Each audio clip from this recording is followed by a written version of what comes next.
When I explained this to a senior leadership team about Gen Z and had to speak their language, they could not believe that nobody has ever told them that. I am an organizational psychologist and I help companies design modern workplaces so you guys can have a better employee experience and they can stop moaning about high turnover rate and low employee engagement rate.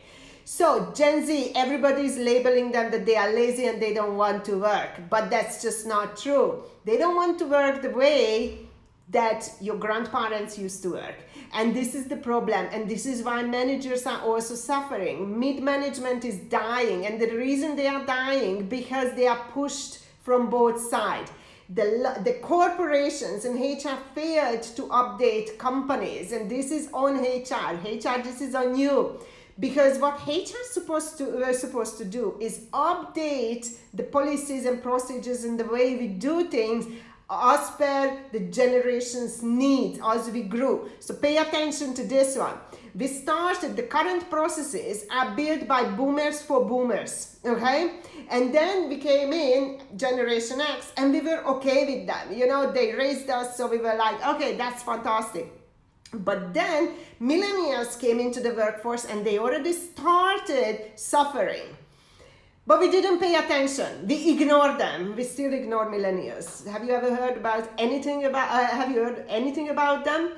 And then Gen Z came into the workforce, and this is when they turned up the music, right? Because now they are making noise.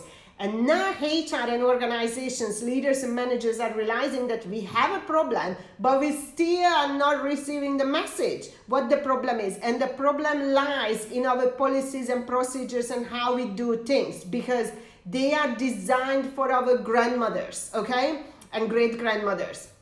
Now, HR failed to look at what do we need, how can I change the way we work, in terms of performance management, in terms of reward, in terms of working hours, in terms of management style, in terms of how we give feedback, everything, in terms of how we recruit, how do we interview. And we failed to do and convey this message to the mid-management, because what we should have said to them, hey guys, in the past 10 years, the generational needs have changed, drastically changed, and now 50% of your job is about paying attention to your people. It's no longer about just getting the job done, delivering that KPI, and kill your workforce. Now you need to pay attention, and this is why managers keep telling you, oh, my people are so emotional, they are very difficult to deal with, and I don't want to be a manager, because we did not prepare them for this to come, and that's on you, HR.